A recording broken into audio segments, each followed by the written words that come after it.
தொல்காப்பியரின் தொன்மை தமிழே, வள்ளுவரின் பாய்மை தமிழே, அவ்வை பிராட்டியின் அமுத தமிழே, இளங்கோவடிகளின் சிலம்பு தமிழே, கம்ப நாட்டாரின் காப்பிய தமிழே, அப்பர் சுந்தரரின் சைவ தமிழே, ஞான சம்பந்தரின் ஞான தமிழே, ஆழ்வார்க்கரின் வைணவ தமிழே, வள்ளலாரின் வசன தமிழே, பாரதியாரின் விடுதலை தமிழே, பாரதிதாசனின் புரட்சி தமிழே, காடுவெல்லின் காதல் தமிழே, கண்ணதாசனின் கண்ணல் தமிழே, நீச்சக்காரனின் வாணி தமிழே, இந்த சாலின் இணைய தமிழே, அண்ணா கண்ணனின் கணினி தமிழே. ஆன் பண்ணி பேசணும். போட்டோஸ் வீடியோ எடுக்கும்போது போட்டோஸ். ஓகே.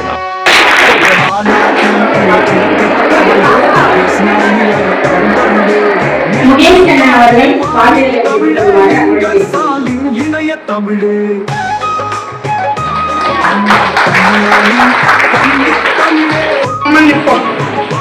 செல்வத்திலே சிறப்பித்தவளே,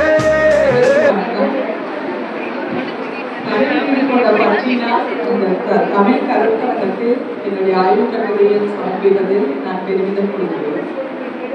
நான் கணினித்துறையைச் சேர்ந்தவன். நான் இந்த கருத்தரங்கில் எவ்வாறு தமிழையும் கணினித்துறையையும் இணைத்து ஒரு ஆய்வுக் கட்டுரையை சமர்ப்பிப்பது என்று யோசித்த போது இந்த கருத்தரங்கத்தின் தலைப்பான தமிழ் இலக்கியங்களின் பெண் ஆளுமைகள். தமிழ் இலக்கியங்களில் பெண் ஆளுமைகள் என்றால் நமக்கு முதலில் ஞாபகம் வருவது ஔவையார். ஔவையார் எழுதிய நூல் எது என்று கூற முடியுமா? ஆத்திச்சூடி. நானும் அவ்வாறு தான் நினைத்தேன். ஆனால் 4 நூல்களை அவர் எழுதியிருக்கிறார். ஆத்திச்சூடி, கொன்றை வேந்தன், மூதுரை, நல்வழி. என்னுடைய தலைப்பு இயற்கை மொழி செயலாக்கம். இயற்கை மொழி செயலாக்கம் என்றால் நேச்சுரல் லாங்குவேஜ் ப்ராசஸிங் மற்றும் உரை சுரங்கம். உரை சுரங்கம் என்றால் டெக்ஸ்ட் மைனிங் மூலம் ஔவையார் நீதிமொழிகளில் பெண்கள் தொடர்பான சமூக மற்றும் அறிவியல் கருத்துக்களின் பகுப்பாய்வு. இது ஒரு இடைத்துறை ஆய்வு, இன்டர் டிசிப்ளினரி அப்ரோச். நமக்கு தெரியும் ஆத்திச்சூடி. யாராவது கூற முடியுமா ஆத்திச்சூடி?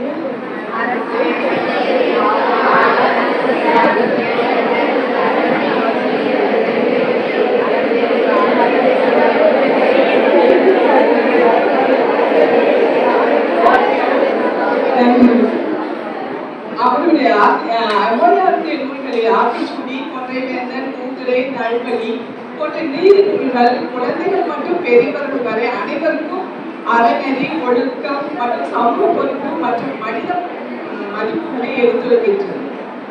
இந்நூல்கள் பெரும்பாலும் இலக்கிய ஆய்வு, மொழியாக்க ஆய்வு, பெண்ணிய ஆய்வு, அறிவியல் ஆய்வு அதுல மட்டும்தான் பண்ணியிருக்காங்க.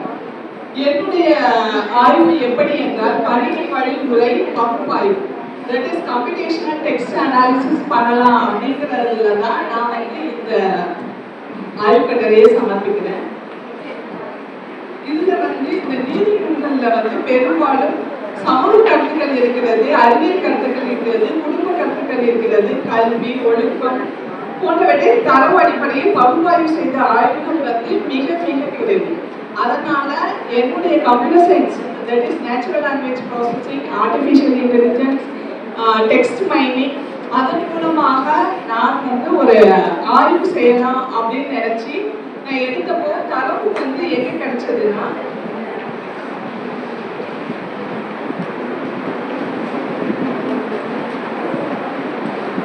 எனக்கு பிடிஎஃப் ஃபைல் ஒன்று கிடைச்சது. அது ப்ராஜெக்ட் மதுரை அப்படிங்கிற ஒரு வெப்சைட்ல இருந்து நான் எடுத்தேன். அது மூலமா நான் என்ன பண்ணலாம்னு நினைச்சேன்னா ஔவையார் நீதி நூல்களில் பெண்கள் தொடர்பான சொற்கள் மற்றும் கருத்துக்களை கண்டறிதல், NLP மற்றும் டெக்ஸ்ட் மைனிங் நுட்பங்களை பயன்படுத்தி அவற்றை பகுப்பாய்வு செய்தல், சம்பந்தப்பட்ட அறிவியல் கருத்துக்களின் தொடர்புகளை விளக்குதல், தமிழ் இலக்கிய ஆய்விற்கான ஒரு கணினி வழி ஒரு ஃப்ரேம்வொர்க்கை கிரியேட் பண்ணணுங்கிறது என்னுடைய ஆய்வு கட்டுரை.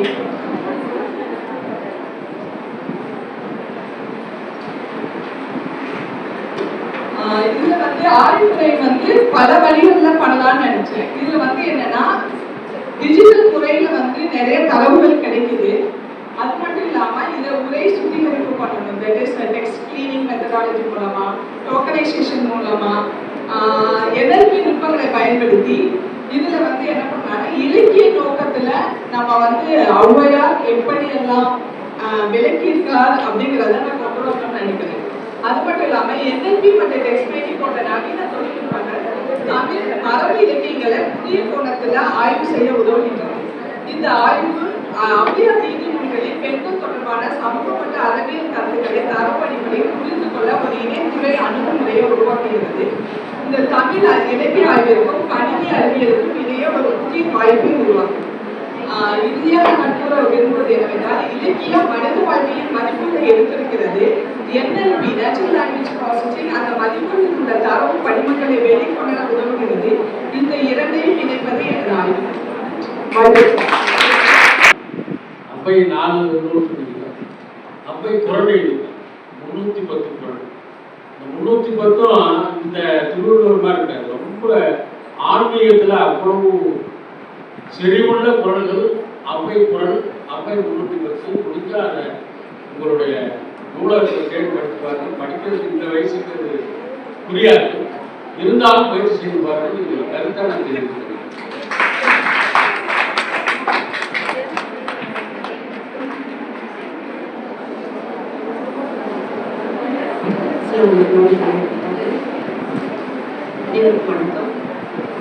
இங்க வந்திருக்கிறவங்க நிறைய படிச்சிருக்காங்க தமிழ்ல. நான் வந்து தமிழ்ல படிக்கல, மைக்ரோபயாலஜி ஏதோ ஓரளவுக்கு படிச்சிருக்கோம்னு வச்சுக்கோங்க. அதுல கொஞ்சம் ரிசர்ச் கொஞ்சம் எல்லாமே சேர்த்து படிச்சிருக்கோம்.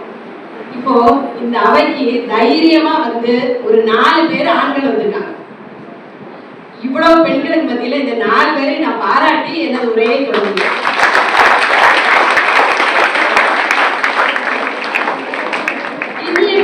பெண்ணிய கல்வி 21ஆம் நூற்றாண்டுல பெண்களை தலை நிமிர்ந்து வாழ செய்த பெண்ணியம் பெண்ணுலகில் பெரும் சாதனையாக திகழ்கிறது.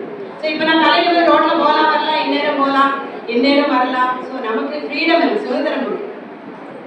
அடுப்பூதும் பெண்களுக்கு படிப்பதற்கு என்ற நிலையை மாற்றி மங்கையர் கல்வி கற்று வாழ்க்கையின் எல்லா தளங்களிலும் ஆடவருக்கு நிகராக செயல்பட்டு முன்னேறி வருகின்ற சூழலுக்கு வித்துட்டது பெண்ணியம். ஸோ பெண்ணியம்ன்றது ரொம்ப முக்கியம். அதுக்கு இந்த தாசிமேவி அப்துல் காதர் காலேஜ் ஒரு எக்ஸாம்பிள். வீரம் ஆணுக்கு மட்டுமே உரியது என்பதையோ, அச்சம் பெண்ணுக்கு உரியது என்பதையோ பெண்ணியம் ஏற்பதில்லை. மனித குணங்கள் மனிதருக்குரியன என்கிற மாண்பை வலியுறுத்தியது பெண்ணியம். மனுஷனுக்கு என்ன குணம் இருக்கு? அவையில பேசினாங்க, எல்லாருமே பேசினாங்க. என்ன பேசினாங்கன்னா, எல்லா வேலையுமே வீட்டு வேலையும் செய்யணும், காலேஜ் வேலையும் செய்யணும், மற்ற வேலைகளையும் நம்ம பார்க்கணும். அந்த பெண்களுக்கு அந்த மாண்பு இருக்கிறதுனாலதான் இத்தனை வேலையும் செஞ்சுட்டு தலை நிமிர்ந்து இந்த கல்லூரியை என்னால பணியாற்றுகிறேன். பெண் கல்வி கற்று நுட்பங்களை தெரிந்து வெளிநாடுகளுக்கு சென்று புதுமைகளை கண்டு வந்து பாரத தேசம் போங்க உழைக்க வேண்டும். அதுக்கு எக்ஸாம்பிள் நம்ம ஸ்டேஜ்ல இருக்காங்க மேடம். நம்மளோட முதல்வர் எனக்கு அந்த காலத்துக்கு வரும்போது உண்மையிலே சொல்றேன், எனக்கு இந்த அளவுக்கு அவ்வளோ ஒரு நாலேஜ் வந்து ஒரு மாடலிங். ஃபார் எக்ஸாம்பிள் ஒரு ஆராய்ச்சியை எடுத்தா கண்டிப்பா நம்ம இதுல தான் கொடுக்கணும், ஒரு ப்ராடக்ட் தான் கொடுக்கணும் அப்படின்னு என்னோட 31 வருஷம் சர்வீஸ்ல யாரும் எனக்கு கற்றுக் கொடுத்ததில்லை, நானும் கற்றுக்கிட்டது. ஆனா இந்த காலேஜுக்கு வந்த உடனே எனக்கு வந்து எதை எடுத்தாலும் ஒரு ப்ராடக்ட் தான் கொண்டு வரணும்னு எனக்கு முன்னோடியாக இருந்தவங்க நம்ம தாசிமேவி அப்துல் காதர் பிரின்ஸ் முதல்வர். நான் அவங்கள பார்த்து நிறைய லெசன்ஸ் நான் கத்துக்கிறேன். நான் வந்து பெருமையா இருந்தா சொல்லல, எனக்கு அவங்கள பார்த்து நிறைய லெசன்ஸ் நான் கத்துக்கிறேன், நிறைய அப்சர்வ் பண்ணியிருக்கேன். இந்த ஒரு வருஷத்துல நிறைய அப்சர்வ் பண்ணிட்டு இப்ப என்னோட குணங்களை நான் மாத்திக்கிறேன். சீரியஸாவே என்னோட குணங்களை நான் மாத்திக்கிறேன். ஏன்னா நல்ல பண்புள்ளவர்களிடம் பண்பை ஏற்றுக்கொள்வது அது பெண்ணியத்தோட சிறந்த மாண்பு.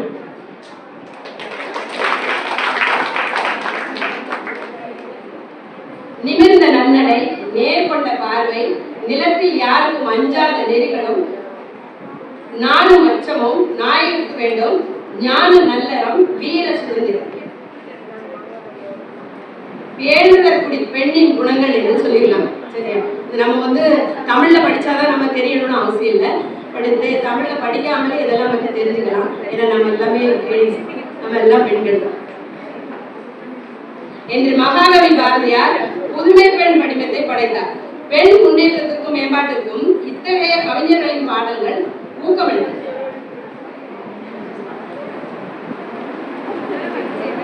மகளிரும் கல்வியும். மகளிர் நம்ம பெரும்பாலும் தெரிஞ்சுக்க வேண்டியது, நம்ம எல்லாமே விமென்ஸ் காலேஜ்ல நீங்க எல்லாம் படிச்சுட்டு இருக்கீங்க.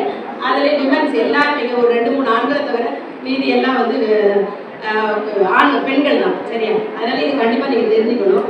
உள்ளடங்கி கிடக்கும் அறிவை, சிறப்பு கூறுகளை, நிறைவை வெளிப்படுத்த துணை செய்வது கல்வி என்கிறார் விவேகானந்தர். நம்மளோட அறிவை வெளிப்படுத்துறதுக்கு இது ஒரு சரியான பிளாட்ஃபார்ம், இது ஒரு சரியான இடம் அப்படின்னு விவேகானந்தர் சொல்றார். காந்தியடிகளின் கணிப்பில் கல்வி என்பது உடல், உள்ளம், ஆன்மாவின் ஒருங்கிணைந்த வளர்ச்சி, முழுமையான கல்வி பயன் என்கிறார் நம் நாட்டில் முழுமையான கல்வியறிவு என்று சொல்றாங்க. சரியா? அதுக்கு அடுத்தது பாத்தீங்கன்னா இப்ப கல்வி அறிவு அப்படின்னு சொல்றது, அதாவது படிச்சுட்டு வீட்டுல போய் அப்படி அந்த இடத்துல எவாபரேட் பண்றதுக்கு நிறைய பேர் இருக்கும். ஃபார் எக்ஸாம்பிள் நான் ஒரு கிளாஸ் நடத்துற மாதிரி பாருங்க, அந்த டெக்னிக்ல அதோட அவுட்கம் என்னன்னு கேட்டா, நான் கிளாஸ் எடுத்து முடிச்சு வெளியே வர்றதுக்குள்ள நீங்க ரெடியா இருக்கணும் சொல்றது. அதுதான் அவுட்கம் பேஸ்ட் எஜுகேஷன். கண்டிப்பா இந்த அறிவு இருந்தா மட்டும்தான் பெண்ணியத்துக்கு மதிப்பு. திருவள்ளுவர் கண்ணுடையவர் கற்றோர், கல்வி அழிவில்லாத செல்வம், கற்றோருக்கு சென்ற இடமெல்லாம் சிறப்பு என்று கூறி கல்வியை எல்லாரும் கற்க வேண்டும் என்று வற்புறுத்தினார். உலகில் உள்ள அனைத்தையும் அடைவதற்கு அரியதோர் அறிவு கல்வி. அந்த கல்வியை மிக திறன்பட செயல்படுத்திக் கொண்டிருக்கும் தாசிபிபி அப்துல் காதர் காலேஜ்ல கண்டிப்பா நீங்க படிக்கிறீங்கன்னா, நீங்க ஏதாவது தெரிஞ்சுக்கிட்டு ஏதாவது ஒரு தொழில் தெரிஞ்சுட்டு வெளியே போறீங்க, நாளைக்கு கல்வியில முடிச்சு ஒரு ப்ரோக்ராம் பிஎஸ்சி முடிச்சோ எம்எஸ்சி முடிச்சோ போகும்போது நீங்க தன்னோட கால்ல நீங்க நிக்கணும் அப்படின்னு நினைச்சீங்கன்னா கண்டிப்பா நீ இங்க இருந்து தொழில் கத்துக்கிட்டு நீ வெளியே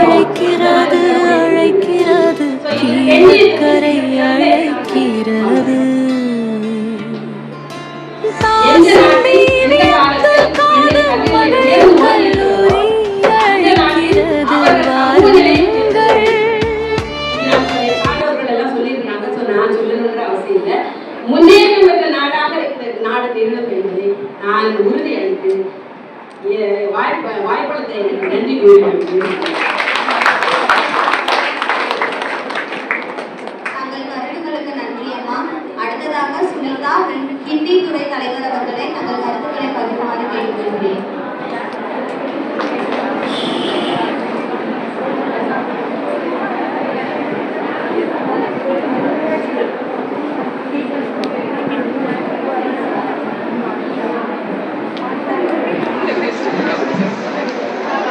வணக்கம்.